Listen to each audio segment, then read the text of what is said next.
Bismillah. Assalamualaikum warahmatullahi wabarakatuh. Innal hamdalillah nahmaduhu wa nasta'inuhu wa nastaghfiruh wa na'udzu billahi min shururi anfusina wa min sayyiati a'malina. May yahdihillahu fala mudilla lahu wa may yudlil fala hadiya lahu. Nashhadu an la ilaha illallah wa nashhadu anna Muhammadan abduhu wa rasuluh la nabiyya wa rasula ba'da. Faqad qala ta'ala fil Qur'anil Karim, ya ayyuhalladzina amanu taqullaha haqqa tuqatih wa la tamutunna illa wa antum muslimun. Wa qala nabiyuna Muhammad sallallahu alaihi wasallam fil hadits asy-syarif, may yuridillahu bihi khairan yufaqihu fid-din wa man salaka tariqan yaltamisu fihi ilman sahallallahu bihi tariqan ilal jannah.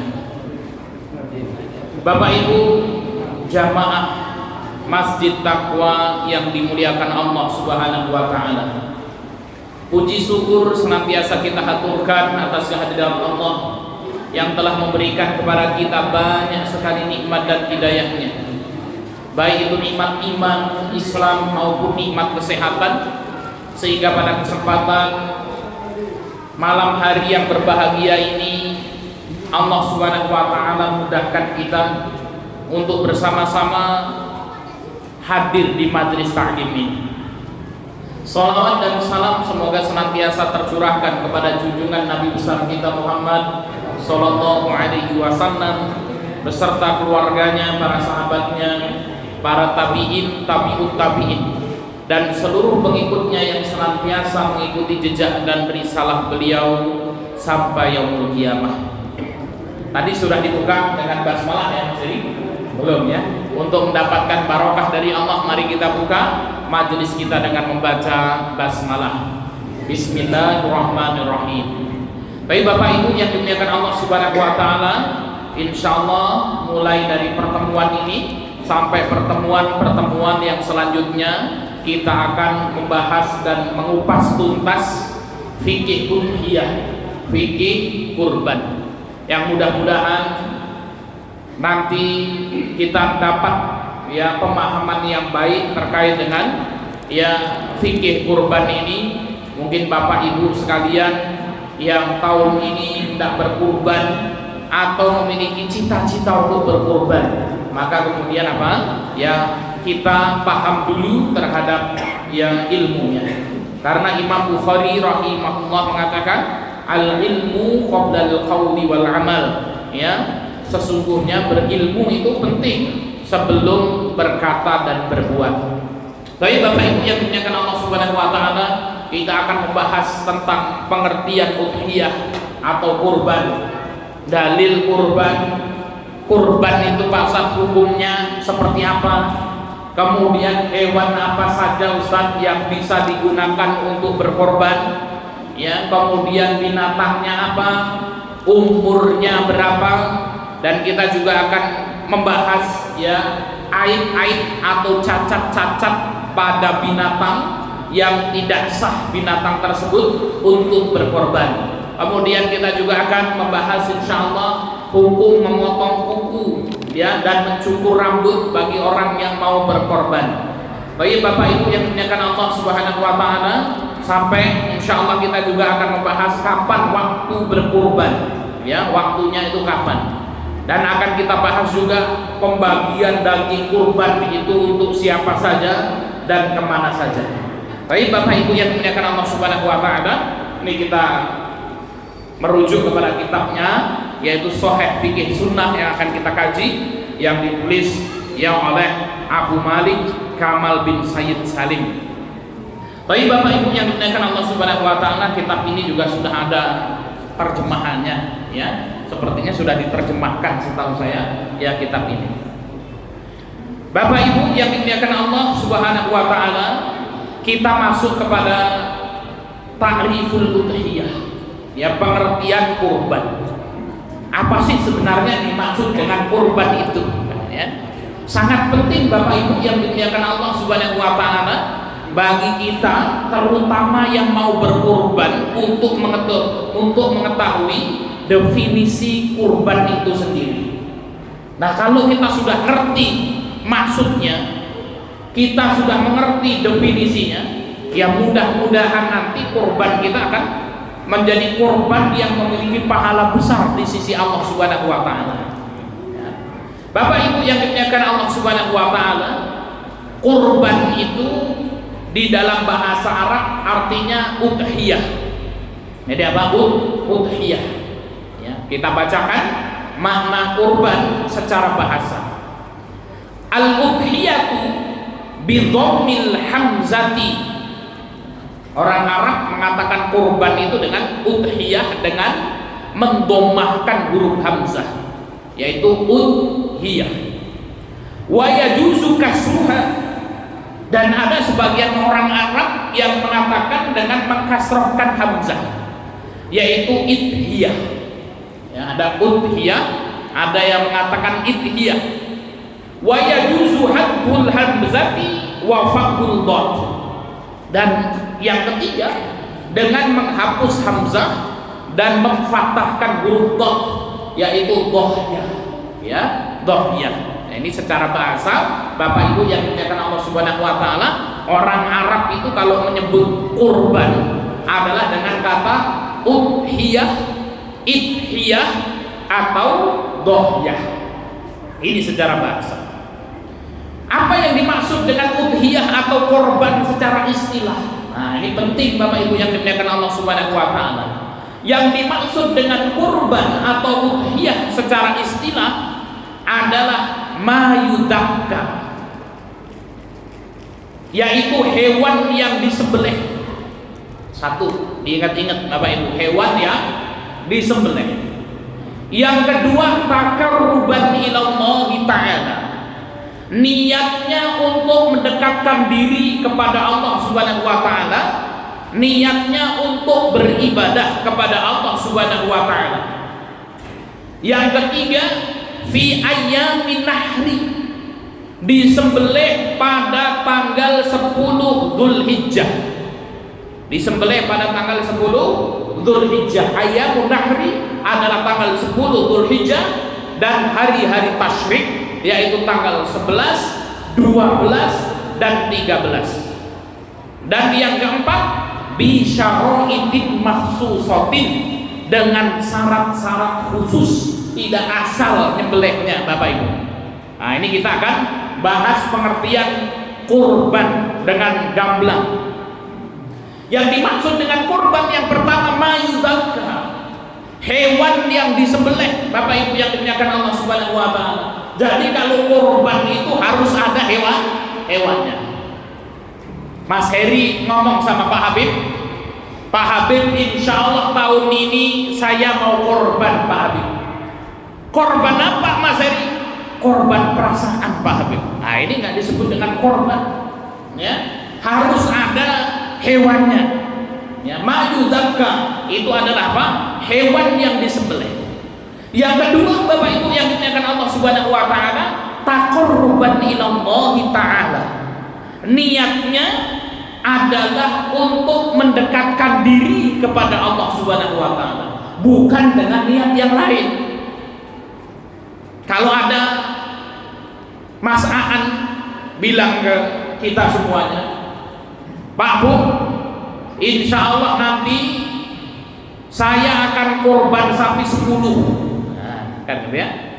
Tapi dengan syarat tahun ngarep kudu pilih aku dadi lurah. Nah ini Pak, ini berarti kan niatnya itu apa Pak Bahri? Niatnya men dipilih dadi lurah Pak Bahri, kan gitu ya.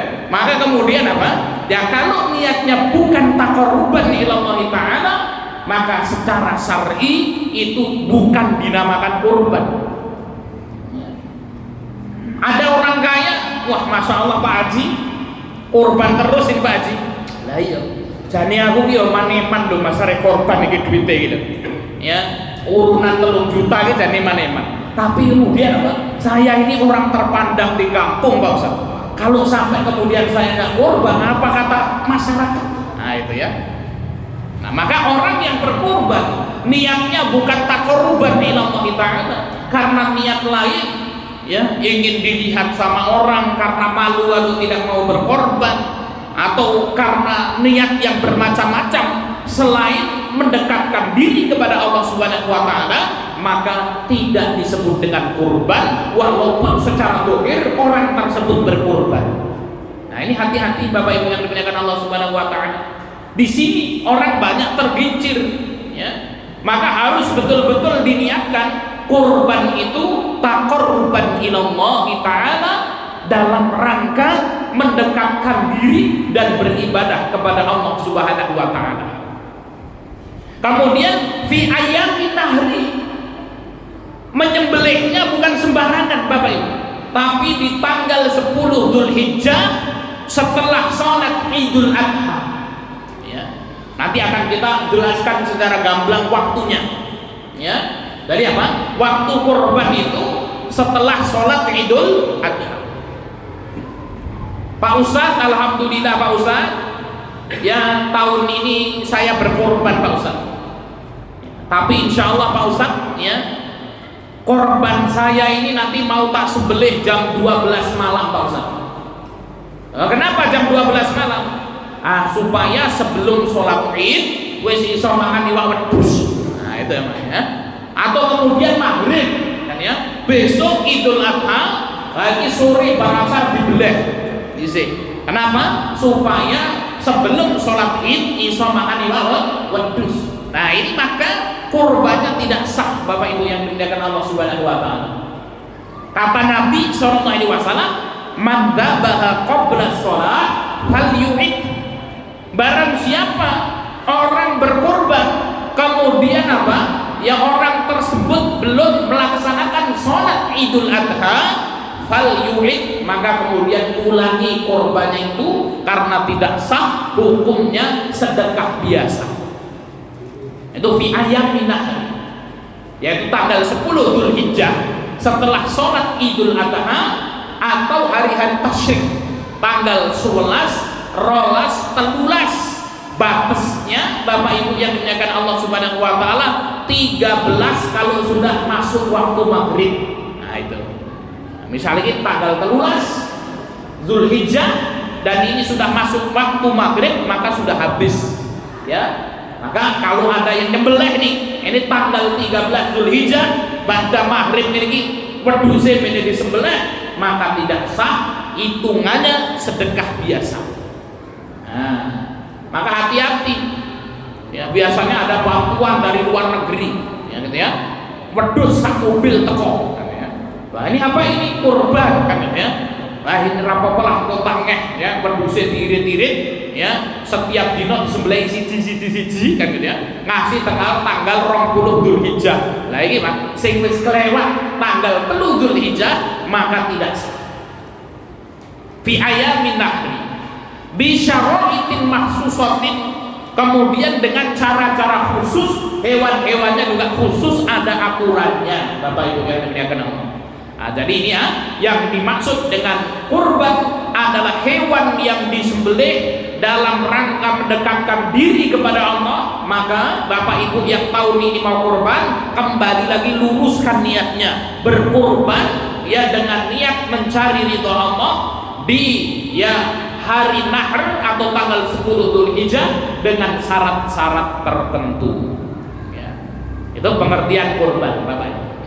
Pokoknya giling-giling aja, ya, nek hewan dia insya Allah paham. Nah, paling yang menjadi titik tekan adalah taqarruban ila Allah Ta'ala, dalam rangka mendekatkan diri kepada Allah, bukan karena kemudian apa izin karo masyarakat supaya dilihat sama masyarakat dan lain sebagainya. Ini yang nggak boleh. Pak Ustadz, boleh nggak kalau kita kurban tapi kemudian disebutkan nama-namanya? Pengkorban tahun ini sapi satu, Mas Bukhari, Pak Haji Ponco, Pak Habib, Mas Heri, Mas Aan, Mbak Bari, katanya, Mbak Dul, Pak Endang, katanya. Hukumnya boleh nggak Ustadz kalau disebutkan? Ya boleh Pak kalau disebutkan, dengan niat kemudian untuk apa? Memotivasi yang lain, gitu ya. Masih sugih-sugih izin Pak. Wah ini padahal kayak orang duwe korban kan gitu. Nah ini sehingga kemudian memotivasi bagi yang lain tetap ya harus menjaga keikhlasan karena Allah Subhanahu wa taala. Toyib Bapak Ibu yang dimuliakan Allah Subhanahu wa taala. Masyru'iyatuha. Ustaz mana dalil kurban itu? Al-aslu fi masyru'iyatil udhiyati al-kitab was sunnah wal ijma'. Ya, jadi disebutkan oleh ya Syekh ya Malik Kamal bin Sayyid Salim bahwasanya dalil kurban itu jelaslah baik di dalam Quran, di dalam hadis maupun ijma' kesepakatan seluruh ulama. Ya. Jadi kalau ada orang yang mengatakan bahwa kurban itu nggak disyariatkan, kan itu ya.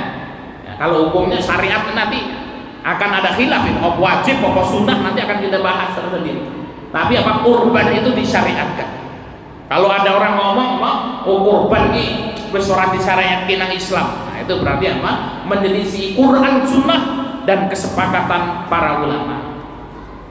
Fa'amal kita, adapun dalil kurban di dalam Al-Quran Bapak Ibu yang dimuliakan Allah Subhanahu wa taala, faqauluhu subhanahu wa ta'ala, yaitu firman Allah Subhanahu wa taala yang kita sudah hafal semua Bapak Ibu yang dimuliakan Allah Subhanahu wa taala, yaitu fasholli li rabbika wanhar, dan sholatlah untuk Tuhanmu, wanhar dan berkorbanlah, kata Allah Subhanahu wa taala. Qala ba'du ahlul ilmi al-muradu bihi al-udhiyah ba'da sholatul id. Ya, jadi apa? Para ahlul ilmi mengatakan yang dimaksud fasholli li rabbika wanhar, sholatlah untuk Tuhanmu, yaitu sholat Idul Adha. Bersolat Idul Adha, wanhar berkorbanlah. Nah ini Bang dalilnya ya, dalil disyariatkannya berkurban adalah apa? Surat apa ini? Al-Kautsar ya, surat Inna A'toina ya, gitu ya. Surat Inna A'toina Al-Kautsar. Fasholli li rabbika wanhar, sholatlah untuk Tuhanmu, setelah selesai sholat Idul Adha maka berkorbanlah. Wa amma sunnah, adapun Bapak Ibu yang dimuliakan Allah Subhanahu wa taala, dalil berkurban dari sunnah. Fa'an Anas qala, ini ada hadis yang diriwayatkan dari sahabat Anas bin Malik. Dohan Nabi sallallahu alaihi wasallam bi kabshaini amlahaini. Ya, ini hadisnya, suatu hari Kanjeng Nabi sallallahu alaihi wasallam berkorban di kabshain. Kabshain itu wedhus gibas, dombo gibas. Apa jenenge iki? Geblek-geblek. Apa kayak kupingi kan gitu ya.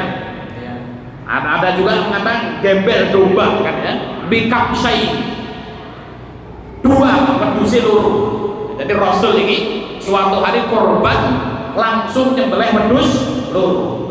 Amlah ini wedhuse gendut-gendut, putih-putih, ginung-ginung. Nah itu Mbah Bari kan gitu ya. Nanti bayangin dhewe Mbah Bari, wedhus putih, ginung-ginung, lemu-lemu iki apa kan gitu ya. Nah itu akrona ini bertanduk kedua kambingnya itu. Dabahahuma biyadihi, jeung Nabi SAW menyembelih langsung dengan tangannya. Wasamma wa kabbara, kemudian Kanjeng Nabi mengucapkan basmalah dan bertakbir. Bismillahi Allahu Akbar. Wa wada'a rijlahu ala sifahiha, dan Rasul SAW meletakkan kakinya di sisi samping wedhus tersebut. Nah ini Bapak Ibu yang dimuliakan Allah Subhanahu wa taala, hadis yang diriwayatkan oleh Bukhari. Nah ini kita ya dalil yang menunjukkan apa? Kurban itu disyariatkan. Namun kita akan mengupas ini hadis ini. Apa faedah yang bisa diambil dari hadis ini? Yang pertama Bapak Ibu yang dimuliakan Allah Subhanahu wa taala, hadis ini menjelaskan kepada kita disyariatkannya kurban. Kenapa? Karena doa Nabi Sallallahu Alaihi Wasallam, baginda Nabi Sallallahu Alaihi Wasallam berkorban. Ya. Kemudian yang kedua, Bapak Ibu yang dimuliakan Allah Subhanahu Wa Taala, bikam ini kanjeng Nabi Sallallahu Alaihi Wasallam berkorban langsung menyembelih rong wedhus. Nah ini dalil Bapak Ibu yang dimuliakan Allah, satu orang boleh berkorban ya 2 kambing atau 2 sapi. Jadi satu orang boleh berkorban lebih dari 1. Nah itu ya Pak ya. Pak Haji Soleh misalnya, Ustaz aku ada korban ini wedhus 5 sekaligus, oleh hukum apa Ustaz? Boleh, silakan ya. Ustaz aku ada korban sapi loro, Pak Ustaz wis kabeh ya, maka diperbolehkan kita berkorban ya, satu orang boleh berkorban lebih dari 1. Bikapsain amlahaini. Nah amlahaini itu adalah apa? Gemuk putih warnanya Pak. Nah ini maka kemudian ya faedah yang kedua ya, dianjurkan kalau kita berkorban itu menggunakan kambing yang warnanya putih ya. Kemudian yang gemuk Pak, aja milih sing kuru-kuru, nggak wedhus ngono kok dipilih wedhus sing cacingan kan gitu ya. Cengap itu telur dino arek mati daripada mubazir wis gawanan masjid Taqwa Magelangan naik kan gitu ya. Nah ini maka kemudian apa ya, itu bisa jadi kalau sakitnya parah tidak sah ya. Jadi apa, kambingnya yang gemuk warnanya putih, nah itu Pak. Kemudian apa, ada hitam-hitamnya sedikit ya. Dalam riwayat itu ada yang matanya itu hitam, nah itu Pak. Tapi ora usah kemudian ya baru dicek motone kan kalau ngapusi gitu kan. Ya asli kan gitu. Wah iki men kaya wedhus Rasulullah kan gitu ya. Nah, jadi apa? Putih ada belang hitam. Nah, kemudian dari hadis ini Bapak Ibu yang dimuliakan Allah Subhanahu wa taala, ya Rasul sallallahu alaihi wasallam berkorban menggunakan apa, Pak? Wedhus, sapi atau unta? Kambing, sehingga kemudian ada khilaf di kalangan para fuqaha itu. Korban yang terbaik itu pakai apa? Madhab Maliki ya mengatakan korban yang paling baik adalah dengan wedhus. Kenapa? Karena doa Nabi Sallallahu Alaihi Wasallam bikapsaini, baginda Nabi Sallallahu Alaihi Wasallam ya berkorban dengan kambing. Sehingga madhab Maliki ini mengatakan ya korban terbaik adalah kambing. Kemudian mengambil dalil juga ya ketika ya Habil mempersembahkan korban untuk Allah Subhanahu wa taala. Apa yang dibawa oleh Habil? Unta nanggur gunung atau sapi? Yang dibawa wedhus lemu ginung-ginung itu, kemudian dipersembahkan Gusti Allah, kemudian diterima korbannya oleh Allah Subhanahu wa taala. Sehingga kemudian madhab Maliki mengatakan korban yang paling baik adalah kambing. Nah, ini belum selesai pembahasannya Pak. Nanti panitia ngamuk ini sapi ini orang rampung pembahasan ini ganti wedhus kan. Ini pendapat Maliki kan gitu ya. Kemudian pendapat yang kedua, pendapatnya jumhur ulama, mayoritas ulama ya seperti Syafi'iyah, Hambaliyah dan Hanafiyah. Ya, kalau jumhur ulama mengatakan apa? Korban yang paling baik adalah unta satu. Kemudian yang kedua sapi, yang ketiga kambing. Kenapa? Ada hadis Bapak Ibu yang dimuliakan Allah ya tentang keutamaan ya hari Jumat kalau Jumatan pagi-pagi, ya toh? Kalingan nih, Mbak Bari kan ya. Kata kanjeng Nabi Sallallahu Alaihi Wasallam, barang siapa yang datang untuk sholat Jumat pada waktu pertama, maka orang tersebut seolah-olah berkorban dengan seekor unta. Siapa yang datang pada waktu kedua, maka seolah-olah berkorban dengan seekor sapi. Dan siapa yang datang pada waktu ketiga, maka seolah-olah berkorban dengan seekor kambing. Yang datang pada waktu keempat seolah-olah berkorban dengan seekor ayam. Tapi nek pikir orang mau korban Pak, kan gitu ya. Dan siapa yang datang pada waktu keempat seolah-olah berkorban dengan sebutir telur, kan gitu Pak ya. Ini kita hadis sholat Jumat kan gitu, kan gitu ya. Kemudian apa? Kanjeng Nabi SAW mengatakan kalau imam sudah naik mimbar, ya imam itu juga assalamualaikum warahmatullahi wabarakatuh, para malaikat menutup catatan-catatan mereka. Bukunya wis ditutup Pak, kan gitu ya. Bukunya wis ditutup, malaikat ngurungi khutbah.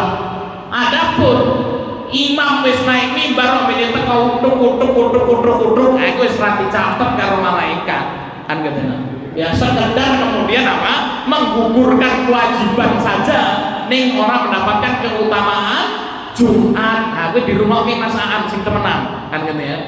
Nah, mau masakan kan gitu. Ya kabeh kan gitu ya. Nah, ini maka kemudian wong ki senengane ngono kan. Nek Jumatan ngono. Ya, apalagi ada itu setempat itu nak urung jam 12 suruh makan. Nah, gitu loh. Padahal duhur itu 11 ya 56, 11.55 kan gitu ya. Nah, ini biasanya ana wong-wong ngono wis pokoke nek luhuran ki yo jam 12 kan gitu ya. Nek asaran ki yo jam 4. Nek maghrib ki yo jam 6. Nah, ngono Pak.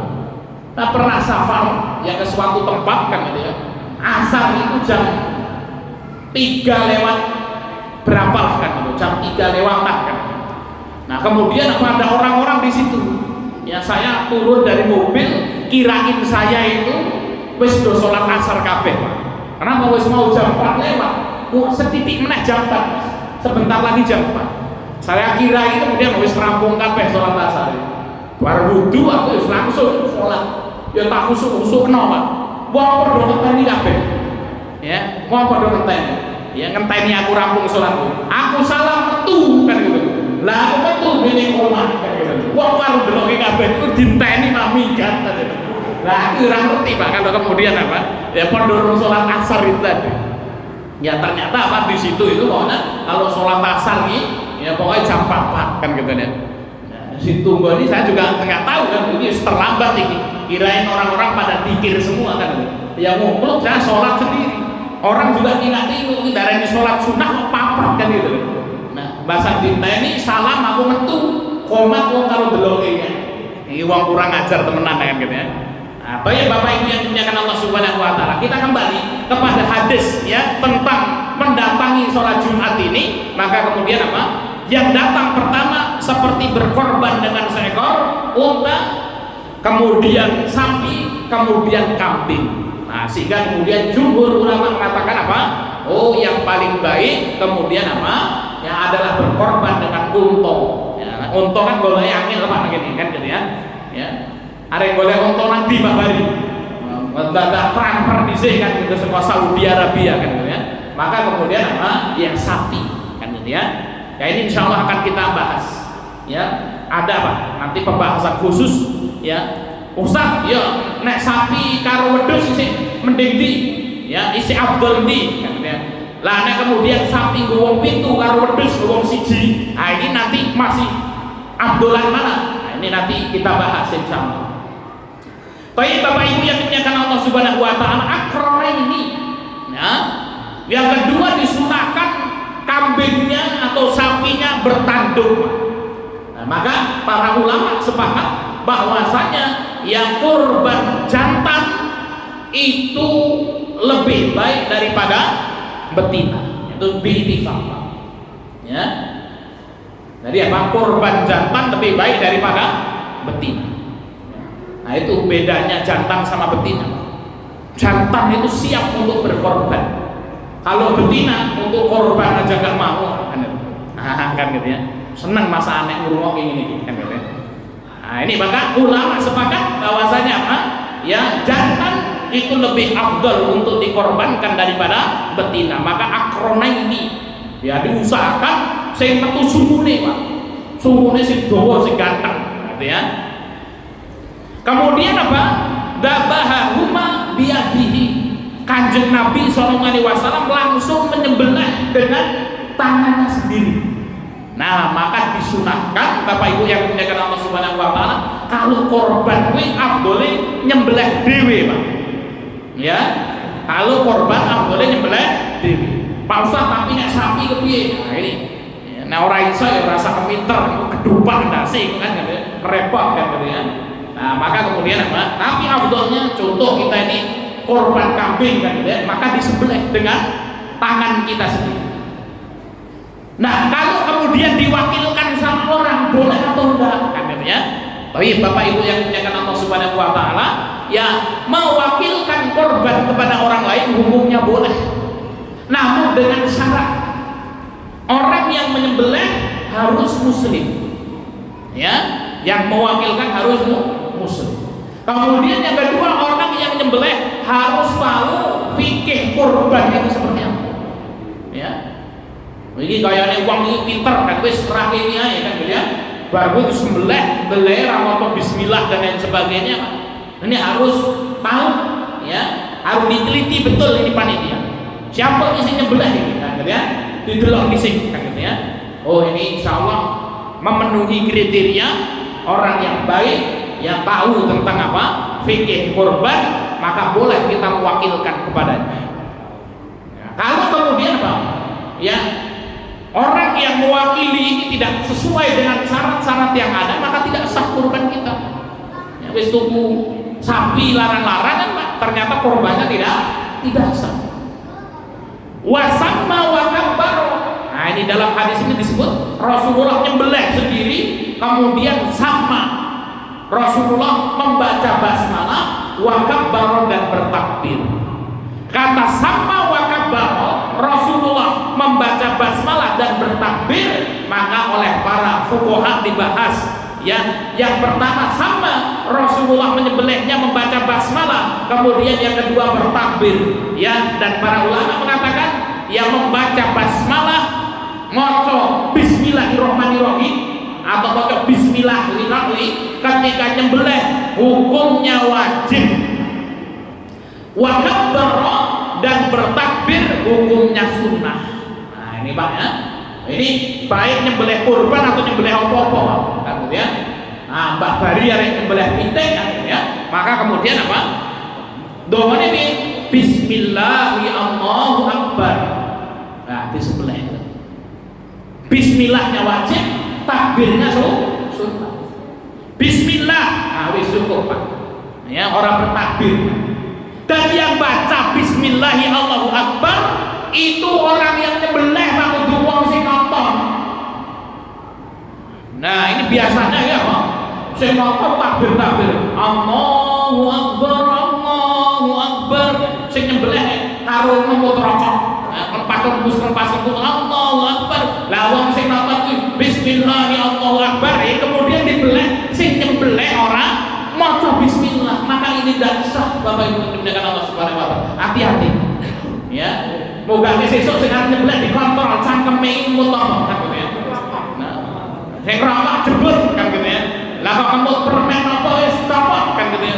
Bismillah sih Pak. Hati-hati temenan iki kan gitu ya. Nah, ini masalahnya kemudian Pak kurban itu apa bisa roitin maksusotin itu tadi dengan syarat-syarat dan cara-cara khusus. Nah, ini apa ya? Wasamma wa kabbar. Ini kadang-kadang saya perhatikan gitu, Pak. Ya, lagi sing nyembelih karo ngemut udut kan gitu, ini kan gitu ya. Lah kemudian apa? Ya, sing ngomong semangat, bismillahirrahmanirrahim kan gitu ya. Tapi yang nyembelih tidak membaca basmalah. Nah, ini wasamma wa kabbar. Wa wada'a rijlahu ala sifahiha. Ya, kemudian apa Rasul sallallahu alaihi wasallam ya meletakkan kakinya di dekat ya hewan sembelihan tersebut. Nah, ini Bapak Ibu yang dimuliakan Allah Subhanahu wa taala, ya ini adalah apa? Dalil disyariatkannya berkurban, dan dari hadis ini kita sudah ya mengambil beberapa faedah. Yang pertama, kurban itu disyariatkan, yang kurban yang paling baik ya adalah apa? Menurut Imam Malik adalah berdus, namun menurut jumhur adalah unta, sapi, kemudian kambing. Ya, kemudian ya para ulama sepakat ya kurban dengan ya yang jantan lebih baik daripada yang betina dianjurkan berkorban dengan hewan yang bertanduk, hewan yang gemuk, kemudian dianjurkan untuk menyembelih sendiri, Pak. Namun boleh untuk diwakilkan, itu diperbolehkan kalau yang mewakili yang memenuhi syarat-syarat tertentu. Kemudian ya boleh berkurban lebih dari satu, Bapak Ibu yang dimuliakan Allah Subhanahu wa taala. Ya, boleh berkurban lebih dari satu. Kemudian wajib membaca basmalah, ya, dan takbir hukumnya sunnah. Ya, Bapak Ibu yang dimuliakan Allah Subhanahu wa taala, dan yang bertakbir adalah jagalnya. Baik, Bapak Ibu yang dimuliakan Allah Subhanahu wa taala, ini adalah dalil disyariatkannya kurban. Nah, kemudian sering sekali ya ada pertanyaan, Pak Ustaz, ya aku jadi kurban Pak Ustaz, tapi urung diakikoi. Oleh enggak itu sebenarnya ya orang yang berkorban namun belum diakikoi? Nah, ya. Bapak Ibu yang dimuliakan Allah Subhanahu wa taala, kurban sama akikoh itu syariat yang berbeda. Ya, kalau akikoh itu adalah apa? Ya, hukumnya sunnah muakkadah, sunnah yang ditekankan. Untuk siapa? Untuk bapak dua anaknya. Nah, itu ya, untuk bapak dua anaknya. Kenapa? Karena Kanjeng Nabi SAW bersabda, kullu ghulamin marhunatun bi aqiqatihi. Setiap anak sing lahir itu tergadaikan dengan akikohnya. Apa makna anak yang lahir tergadaikan dengan akikohnya? Orang tua ini belum mendapatkan syafaat dari anaknya, maknanya urung diakikoi, gitu ya.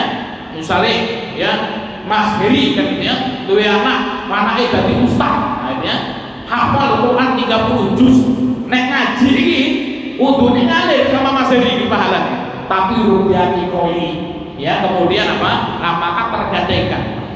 Nah, contoh Mas Bukhari diceluki karo wong tuane. Mas Bukhari ini ana warisan sawah 2 hektar kan. Wis kono pengen gua awakmu, tapi Mas Bukhari sawah ini biyen tak gadekno nang Pak Haji Ponco. Ya, biar ini duit nang Pak Haji Ponco sawi umpok. Ya, kemudian apa? Sawah yang bocah jamin. Bisa nggak ini kira-kira Mas Bukhari nanduri sawah ini, Pak? Belum bisa. Sampai kemudian Mas Bukhari nebus di sini selawi juta nang Pak Haji Ponco, maka kemudian apa? Iki sawah sudah tidak tergadaikan lagi. Begitu juga ya, anak yang lahir tergadaikan dengan akikohnya itu tadi, maka diakikoi sama orang tuanya supaya bisa mendapatkan apa? Syafaat dari anaknya itu. Nah, maka kemudian apa? Fa yudbahu fatudbahu anhu fi yaumi sabihi. Maka disembelihkan wedhus itu pada hari ke-7-nya. Ya, kalau lewat 7 hari 14. Kalau lewat 14 hari 21.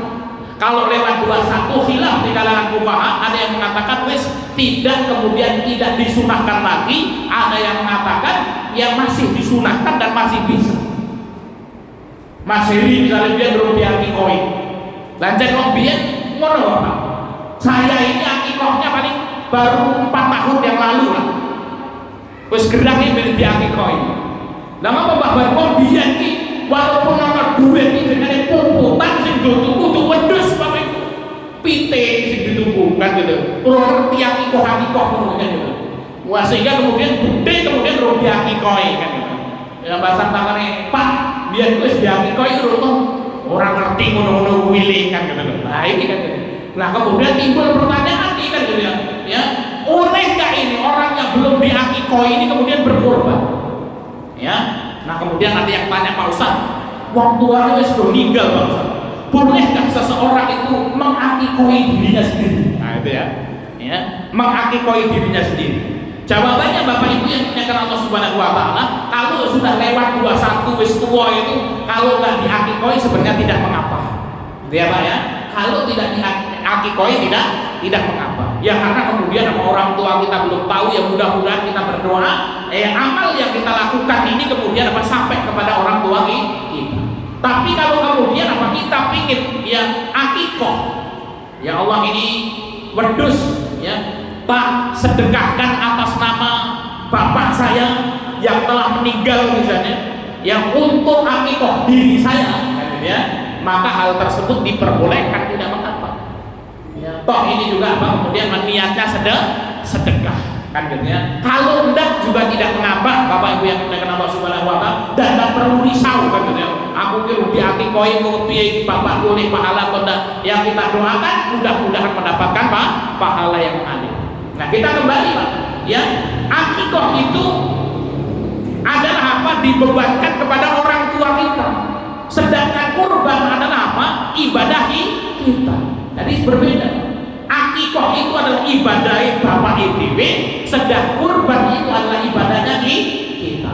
Jadi boleh tak Pak Ustaz huruf di akikoh berkorban? Boleh hukumnya. Silahkan Bapak Ibu yang dimuliakan Allah Subhanahu wa taala berkorban walaupun belum diakikoh. Baik ya. Baik Bapak Ibu yang dimuliakan Allah Subhanahu wa taala, jam rawas.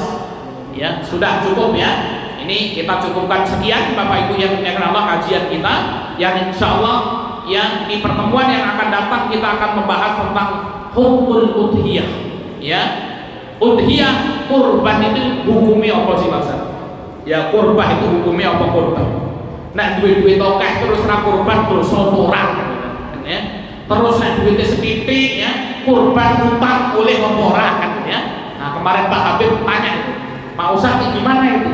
Ya, kurban ning arisan, ya, arisan. Kloter pertama nyembelih di sini, nah itu korbannya apa? Contoh lah ya, iuran sapi rego 3 juta, arisan wong loro ya ana wong 14 lah ya, wong 14 ya. Terus berarti apa? Aku karo Mas Heri karena wong siji iurannya 3 juta kan gitu ya. Terus kemudian wong dhewe boleh wong 14 kan arisan. Nah, aku karo Mas Heri iurannya di berapa? 1,5 juta, 1,5 juta. Mas Heri, oh 1,5 juta, aku 1,5 juta ya. Sopor disik sing arek maju Mas Heri. Aku disik Ustaz. Nah, oke, siap kan ya. Wis maju disik Mas Heri. Oke, 1,5 juta aku kan ya. Maka kloter pertama 7 orang ini Bapak Ibu yang dimuliakan Allah Subhanahu wa taala. Dia korbannya itu menggunakan duit piro, Pak? 1,5 juta. Sing 1,5 juta duitnya sapa? Duitnya utang karo koncone. Nggih napa mboten? Utang karo sing 1,5 juta. Nah, sing kloter keloro enggak utang dia. Kenapa? Yang bayar 1,5 juta karo oleh sarutangan. Nah, itu kan? Berarti kemudian saya ini ra utang tuh. Kloter keloro Mas ini. Nah, yang menjadi masalah ini kloter pertama ini tadi kan gitu. Ini boleh atau enggak ini kan gitu ya.